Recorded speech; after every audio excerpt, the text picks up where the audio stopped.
that we need to do when we hand build, right? Just cut out. Thank you. Copyright claim. Is we gotta start by using our wire tool, right, and just basically cutting out sort of a slab of clay like this, right? So contrary to when we're wheel throwing, right, where I want you guys to cut out little blocks, when we're going to be hand building, especially if we're working with slabs, it does make sense to just cut out kind of thick, flat pieces like this. Does that make sense? Okay, good deal. So I'm going to do everything here for now.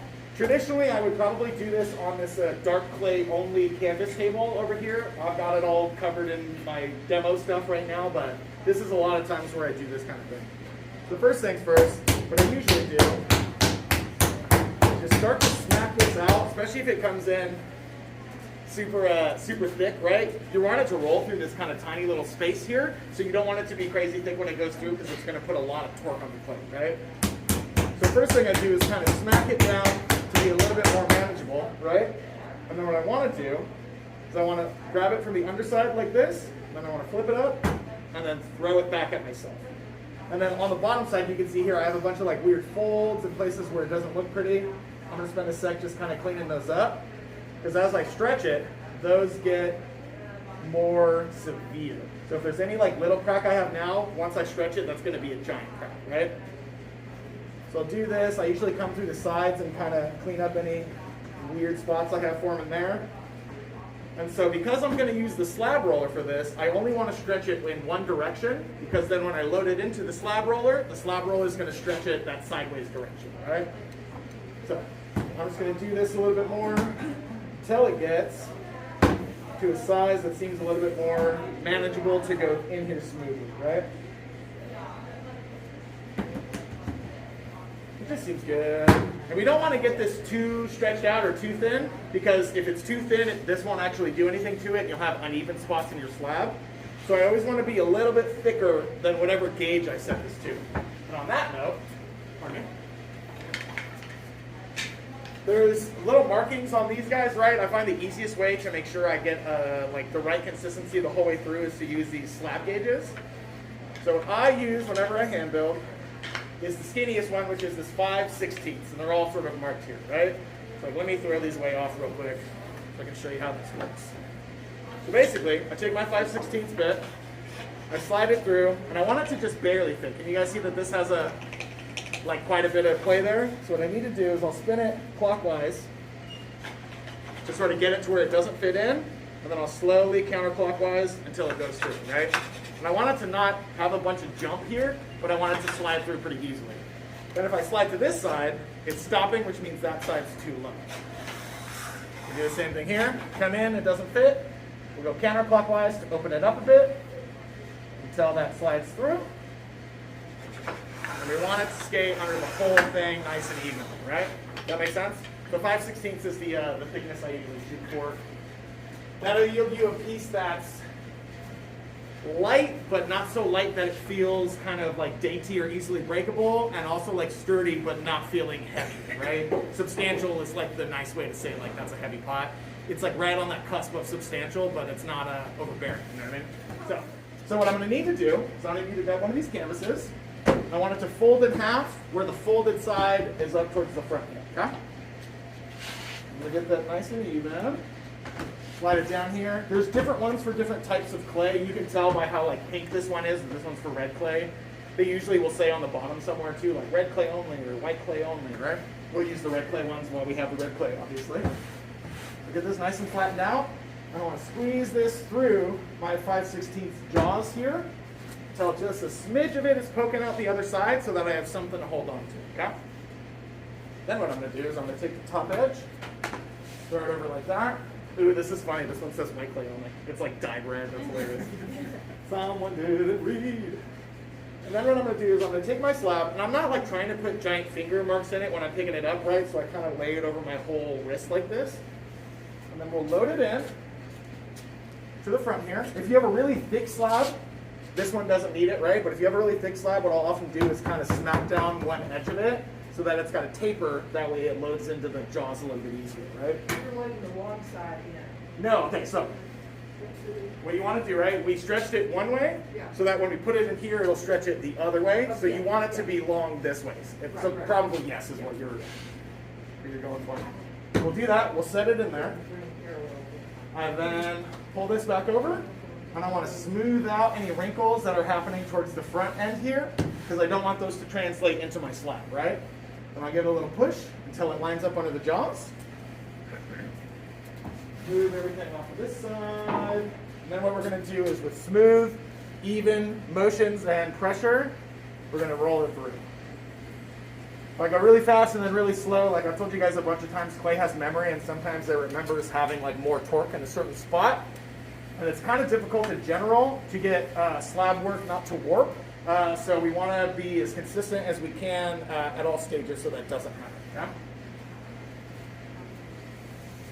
So we rolled it through, and you can see it's gotten bigger. And that's really all we're shooting for, right? This is just to make this slab consistent and bigger machine. Say you didn't have one of these, you know what I mean? Or like there's only one of these, but there's 17 of us, right? One thing you can do, the easy way to do this is just to skip the slab rolling step and just take that step where we were throwing it out and just do only that, right? So, start off with something like this. I'll smack it down to make it kind of even all the way through, because a lot of times when I slice through, I'll slice in like accidentally diagonally. You want it to be nice and even. And instead of throwing it out just one direction where it'll only stretch this way, I want to kind of throw it out so it stretches out into a circle shape, right? Let me see if I can get this filled up. Our clay's really wet, so this might be trickier.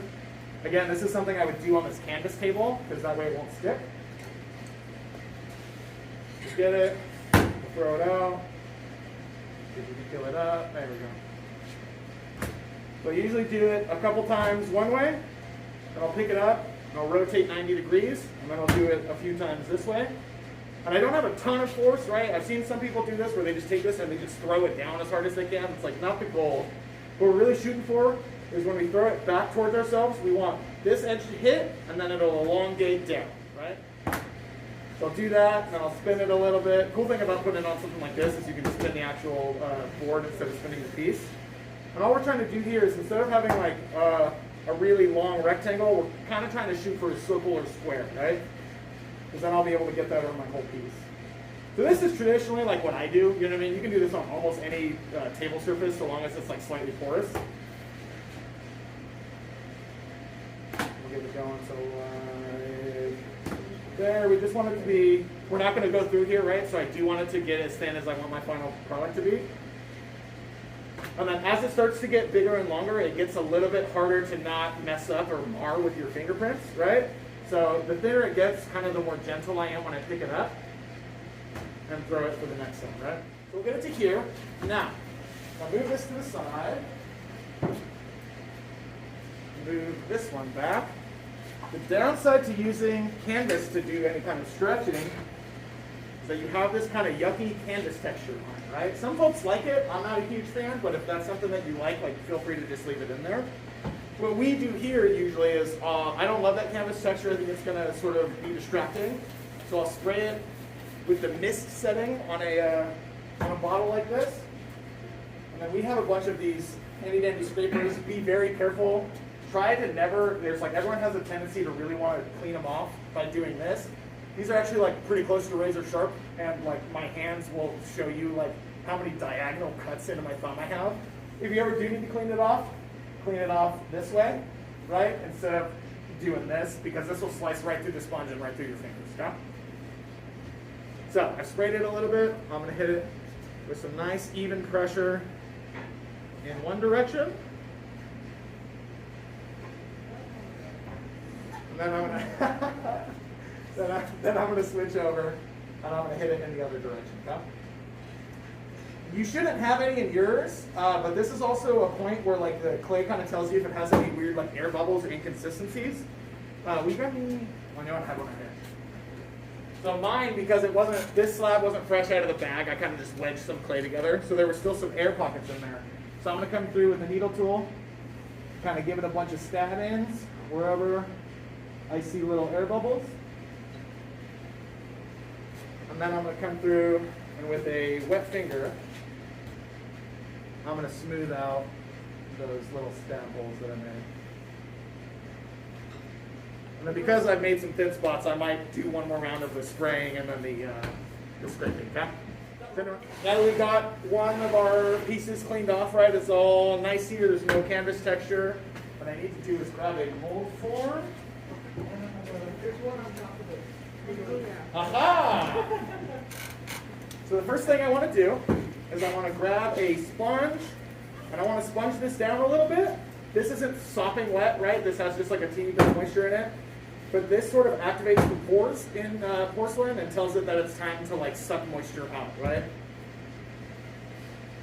I'm gonna get that all hydrated. And to get this off, what I usually do, the easiest thing in my opinion, is to slide something underneath the whole piece of canvas. Like so. Make sure that I'm covered as much as I can be. And then if I'm going to be making on a form like this, I just put this directly as close to the middle, right? You can sort of see that my piece is kind of oblong. I'll put it where I want it to be.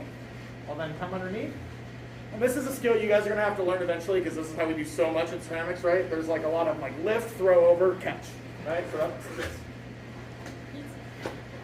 And this is how you like get big bowls to dry upside down, and like it's one of those skills that you kind of just got to learn.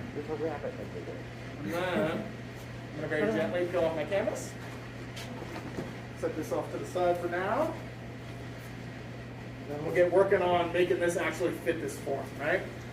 Much better photographic. The way I usually do that. You can do this on a banding wheel. One of these Shimpo ones is probably your best bet. These blue ones, right? Downside being we have like 2 of those and there's like 17 of us. So a lot of times, like you can see this one that's going on over here, I just do this on the wheel because the wheel does the same thing as a banding wheel except I control it with my foot instead of my arm, right? What I usually do in this stage is I gotta try to form this around. There's a couple ways you can do that. We have these big foam pieces in the corner.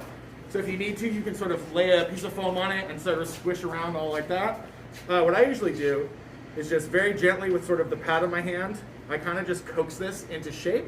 And I do that by lifting up slightly left to where I'm coaxing, and that'll help it not get folds on itself, right? So I start from the top and work my way down the sides.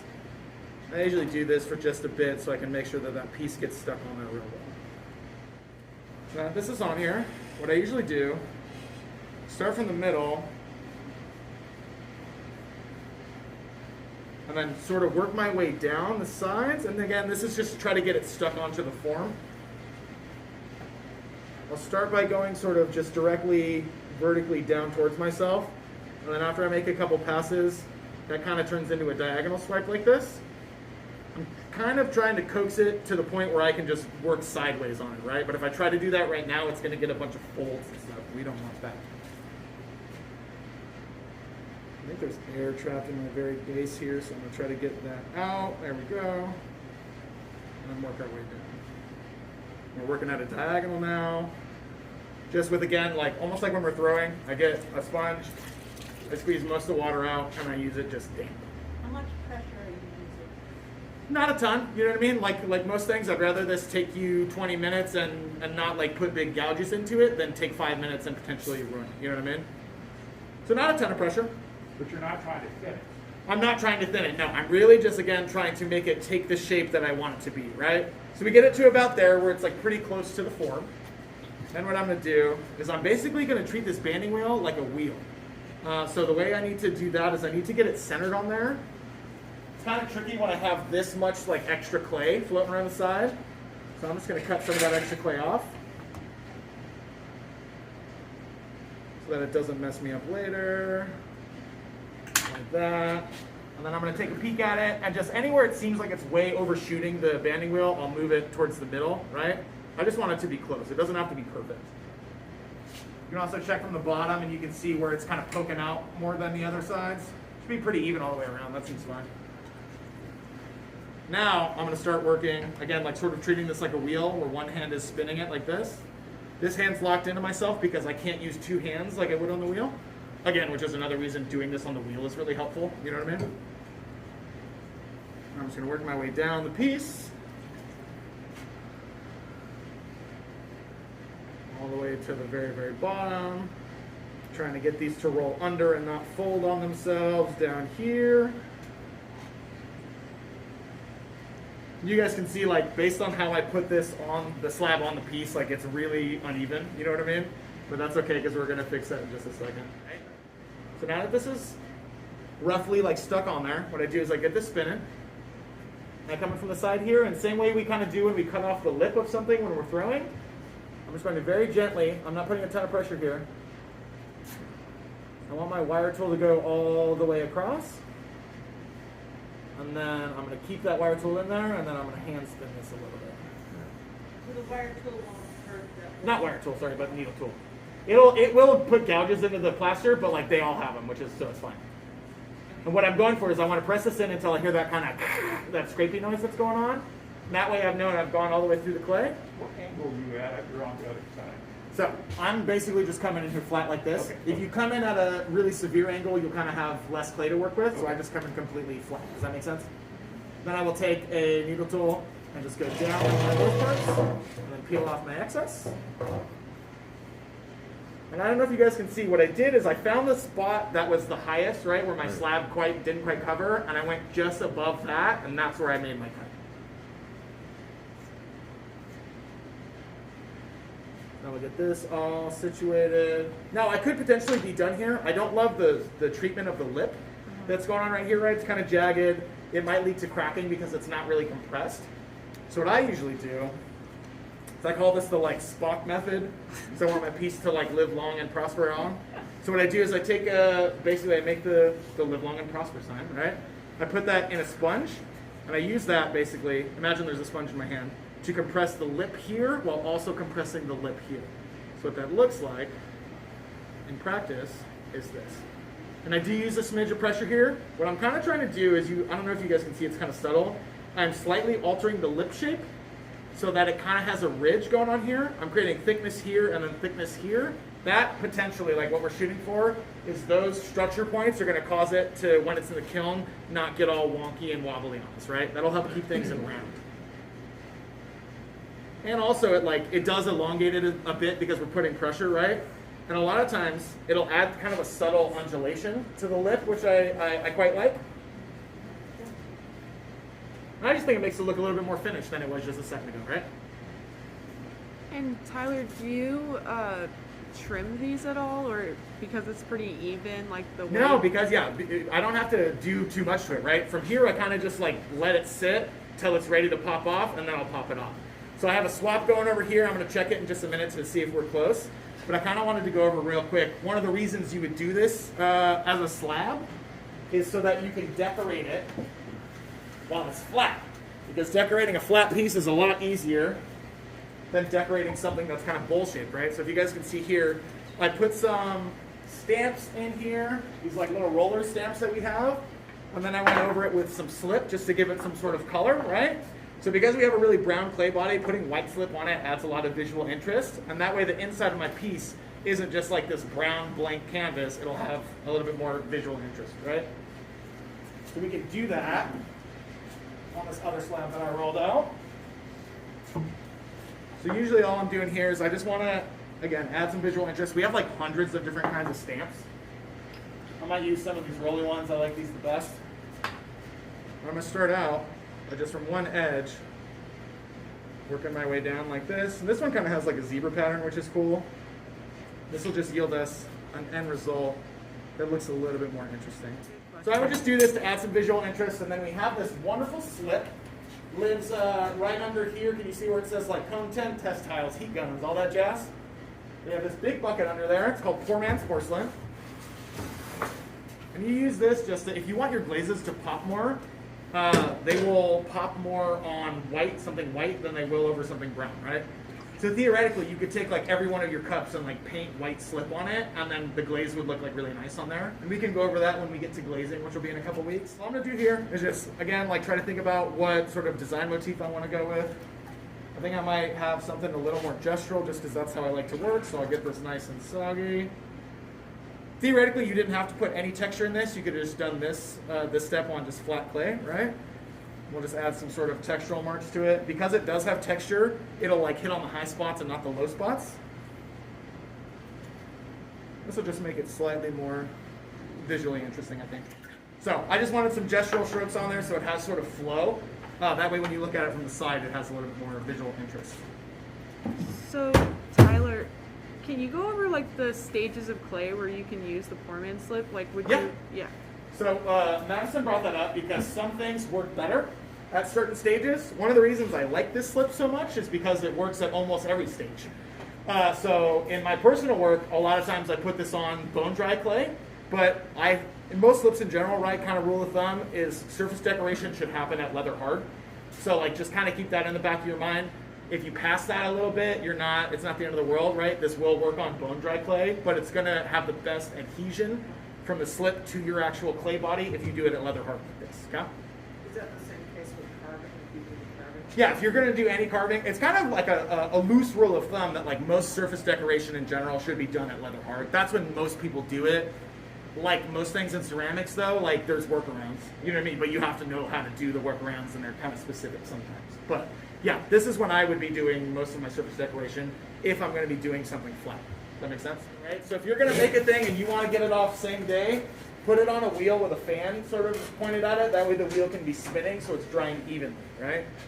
And I don't know if you guys can tell, but on that wheel I have these 3 little lugs here. I did that because sometimes even on a banding wheel, when you put this on, it's really dry on one side or it's not totally even, so it'll kind of rock. But if you have these sort of 3 lugs here, you can set it down and it'll sit flush. Does that make sense? And then it'll kind of stay onto the banding wheel or the wheel a little bit easier. So from here, once it gets to the right dryness, I kind of just wiggle it to feel. It should pop right off, right? Theoretically, if I wasn't going to try to speed dry this, what I would do is I would make this piece, I would put it on my shelf, I would loosely cover it in plastic, and then 24 hours later, I would come back and check on it, and it should be ready to pop off. And if it's not quite ready, just take the plastic off and then just let it sit out for a little bit. Theoretically, depending on how sort of severe the draft is, if it's really vertical, this is a really vertical form, it has a tendency to try to shrink around the piece, so you have to be careful to catch it at the right time. Because if I just left this on here, eventually this would shrink and shrink and shrink, and it would crack itself in half, right?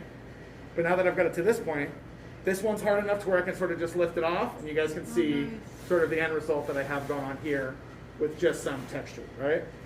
If this kind of felt a little soft still, what I would do is that same kind of flippity deal that we did for the slab, where I'd put a bottom piece on it, and then I'd flip it over like this, where you go up and then down.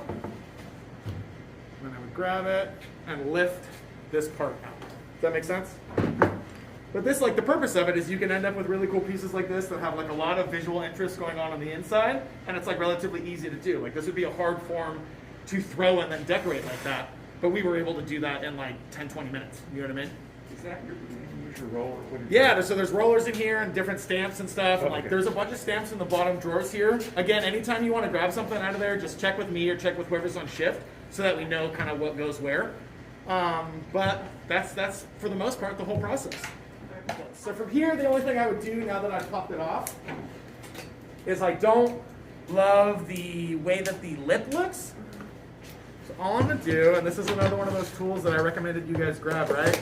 Is our Sureform tool or like our drywall rasp. So again, I'll get this like close-ish to the middle. And then I'm just gonna sort of clean this up a little bit to get it slightly more even. Get rid of any like little sharp parts that happen from the forming. Maybe round it out a little bit. Just like take another minute to just make sure that everything on your piece looks really clean, right? So I might even just stop there. If you wanted to, you could leave the texture from this. I actually kind of like the texture that the sleeves on pieces. But if you didn't like that, you could take a really squeezed out sponge and give it just like one little round of this, right, where I'm softening it. I wouldn't do this if I did any slip work, because this is gonna basically leave like a ring of red clay around the rim, right? But if I just have texture, this is totally fine to do. So we'll get it to there, and like that's a small change, but it's enough to where like I would notice that on a finished piece, right? And then we'll let this dry slowly, upside down, covered so it dries at a more slow rate, correct? And then once it's bone dry, toss it in the kiln and we're all set.